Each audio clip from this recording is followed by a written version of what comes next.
विद्महे वैद्यराजाय धीमहि तन्नो धन्वन्तरिः प्रचोदयात्। रागादिरोगान् सततानुशक्तान् अशेषकाय प्रस्तुतान् अशेषान् औत्सुक्य मोह अरतिदान् जगान् यो अपूर्व वैद्याय नमोस्तु तस्मै. ನಾವು ಯಾವ ಥರದಂತಹ ಜಲವನ್ನು ನೀರನ್ನು ಉಪಯೋಗಿಸಬೇಕು ಅಂಥೇಳಿ ಪುರಾತನ ಗ್ರಂಥಗಳಲ್ಲಿ ನಿರ್ದಿಷ್ಟವಾಗಿ ಹೇಳಿದ್ದಾರೆ.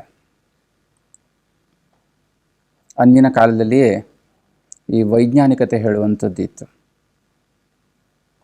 ಮನುಸ್ಮೃತಿಯಲ್ಲಿ ದೃಷ್ಟಿಪೂತಂ ನ್ಯಸೇತ್ಪಾದಂ ವಸ್ತ್ರಪೂತಂ ಪಿಬೇಜ್ಜಲಂ ಸತ್ಯಪೂತ ವದೇತ್ ವಾಚಂ ಮನಪೂತಂ ಸಮಾಚರೇತ್ ಈ ರೀತಿಯಾಗಿ ಹೇಳಿದ್ದಾರೆ.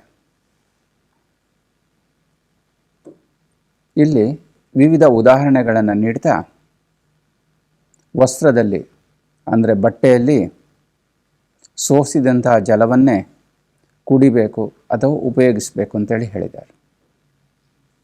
ದೃಷ್ಟಿಪೂತಂ ನೆಸೇತ್ಪಾದಂ, ನಾವು ನಡಿಬೇಕಾದ್ರೆ ಓಡಾಡಬೇಕಾದ್ರೆ ಕಾಲನ್ನು ಇಡುವಂಥ ಜಾಗವನ್ನು ಸರಿಯಾಗಿ ನೋಡಿಕೊಂಡು ಮುಂದುವರಿಬೇಕು ಅಂತೇಳಿ ಹೇಳಿದ್ದಾರೆ.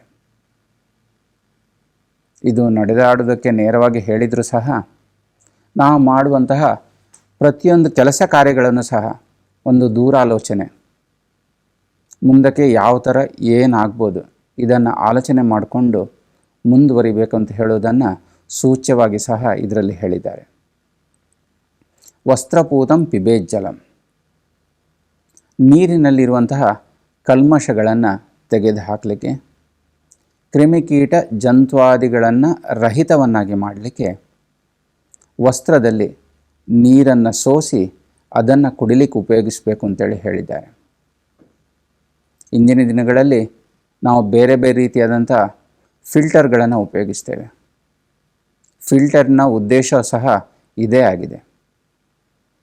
ಈ ಜ್ಞಾನ ಹೇಳುವಂಥದ್ದು ಪುರಾತನ ಕಾಲದಲ್ಲೇ ಇತ್ತು. ಸತ್ಯಪೂತಾಂ ವದೇತ್ ವಾಚಃ, ನಾವು ಮಾತನಾಡುವಂತಹ ಮಾತುಗಳು ಇತರರೊಂದಿಗೆ ಯಾವಾಗ ನಾವು ಕಮ್ಯುನಿಕೇಷನ್ ಮಾಡ್ತೇವೋ ಎಲ್ಲ ಸಂದರ್ಭಗಳಲ್ಲೂ ಸತ್ಯವನ್ನೇ ಮಾತಾಡಬೇಕು ಅಂತೇಳಿ ಹೇಳಿದ್ದಾರೆ. ಈ ಸತ್ಯದಿಂದಾಗಿಯೇ ವ್ಯಕ್ತಿಯು ಮುಂದುವರಿಲಿಕ್ಕೆ ಸಾಧ್ಯ ಇದೆ. ಮನಪೂತಂ ಸಮಾಚರೇತ್, ಆಡುವ ಮಾತನ್ನು ಮನಪೂರ್ವಕವಾಗಿ ಆಡಬೇಕು. ಮನಸ್ಸಿಗೆ ಯಾವುದು ಸರಿ ಅನಿಸ್ತದೆಯೋ, ಮನಸ್ಸಿಗೆ ಯಾವುದು ಸರಿ ಅನಿಸಿ ಹಿತ ಅನಿಸ್ತದೆಯೋ ಅದನ್ನೇ ಮಾತಾಡಬೇಕು. ಮನಸ್ಸಿಗೆ ಸರಿ ಅನಿಸ್ತಾ ಇಲ್ಲ ಅಂತೇಳಿದರೆ ಅದನ್ನು ಮಾತಾಡಲಿಕ್ಕೆ ಹೋಗಬಾರ್ದು. ಹೀಗೆ ವಿವಿಧ ಉದಾಹರಣೆಗಳನ್ನು ನೀಡ್ತಾ ಯಾವ ಜಲವನ್ನು ಉಪಯೋಗಿಸಬೇಕು ಅಂಥೇಳಿ ಮನುಸ್ಮೃತಿಯಲ್ಲಿ ಹೇಳಿದ್ದಾರೆ. ವಸ್ತ್ರಪೂತಂ ಪಿಬೇಜ್ಜಲಂ, ಇದರ ವಿವರಣೆಯನ್ನು ನೀಡ್ತಾ ಘನವಸ್ತ್ರ ಪರಿಸ್ರಾವೈ ಕ್ಷುದ್ರ ಜಂತ್ವಾಭಿರಕ್ಷಣಂ, ದಪ್ಪವಾದ ಬಟ್ಟೆಯಿಂದ ಸೋಸಬೇಕು ಅಂತೇಳಿ ಹೇಳಿದ್ದಾರೆ. ಅಥವಾ ಬಟ್ಟೆಯ ಹಲವಾರು ಪದರಗಳನ್ನು ಮಾಡಿಕೊಂಡು ಅದರ ಮುಖಾಂತರ ನೀರನ್ನು ಸೋಸಿ ಉಪಯೋಗಿಸಬೇಕು ಅಂತೇಳಿ ಹೇಳಿದ್ದಾರೆ.